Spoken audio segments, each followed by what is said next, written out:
how would you judge Italian football referees? And we'll get straight into the slide.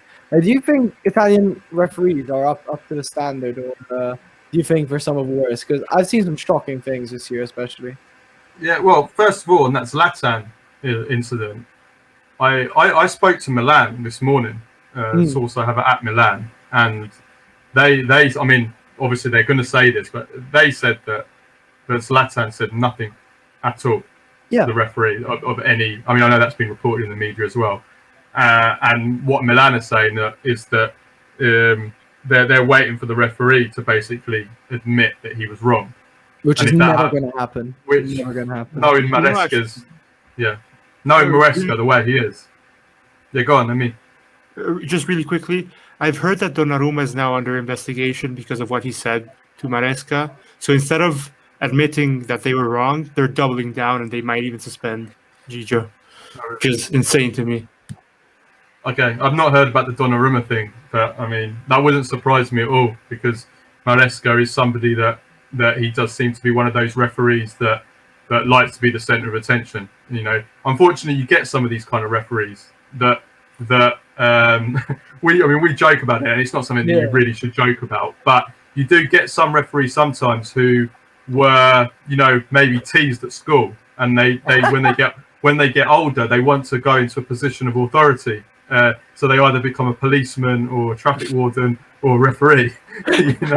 So that sounds a bit horrible, because it's not good. Like, I'm not condoning bullying or anything like that, because but it's true though. You do often find that people that go into these kind of positions where they get power hungry, because they've suddenly got to put themselves. It's like a power trip. But yeah, Maresca comes across as one of these guys who he needs to feel like he's got power over everyone. So yeah, the chances of him admitting he's made a mistake, I think, are pretty slim. But yeah, as for your general question about referees, referees in general, is that I used to believe that Italian referees used to be the best in the world about 15, 20 years ago, maybe. I do think there's definitely been a decline in the standard of referees in recent years. I think there's no doubt about that. And I mean, I look at these referees, and none of them really stand out, and I say, oh yeah, that guy's a world-class referee. Do you know what I mean? Whereas in the past, we would pick out a referee. Collina, obviously, somebody. He's regarded as maybe the greatest ever. Whereas these, I don't look at any of these and say, oh yeah, he everybody knows him. Maybe Rizzoli. Rizzoli. Rosato's maybe the only one that's known. That's it. Yeah, Orsato, I think I don't want to be mistaken, but he might have in 2018 refereed the World Cup final. Is that possible? Or the Champions League final? I mean, we see Italian referees in important, global games. But like in Italy, it seems like the average referee is just not performing, not the level it should be. Yeah. And in fact, sorry, I just wanted to add that in the last week, the two matches, Juve Napoli and Inter Sassuolo, that were the one that didn't play, there were actually three clear penalties that, I mean, with VAR you should at least go and watch. And I mean, it was one for Juve, one for Napoli, and one for Sassuolo that maybe, Amy, you were saying that it wasn't. But I mean, with the VAR, it's one of those that could be 50-50. Like, if whatever they call on the pitch stays. Like, if he called a penalty, it would have stayed a penalty. If he didn't call it, I think it's because but I think the was already going down.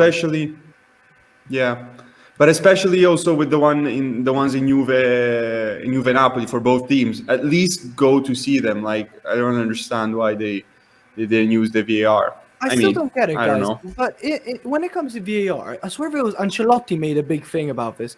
Who actually decides who gets a final decision? Is it the ref or the VAR? It's the ref, right? I think it's the ref. Because I watch rugby every once in a while, and I know that in rugby it's the TMO that always decides. He's they're the final voice basically. I think it's for ref in football. Yes, it's a ref unless it's an objective decision, like an offsides. Yeah. In that case, it's the VAR who decides. But that's sorry. Isn't that, like, in terms of an idea, just so stupid? Because you got this guy who's been running up and down the pitch. He's got, he's got a heavy breath. Players are probably in managers insulting him for the last 90 minutes. How is he going to be clear-minded enough to make a decision on something like that by seeing it on a screen on the pitch while he's got 90,000, let's say, people shouting at him, telling him to go die? You know what I mean? Like, I think it's stupid that they don't that this hasn't been resolved. And I think it goes back to the power trip you're talking about, Carlo.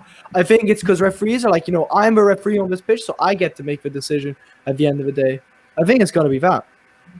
Amy, do you want to present us this slide you made for us about the Serie A referee crisis? Because I think it could be interesting because it kind of flips the discussion as well, because maybe it's not as clear as it seems. Go for it.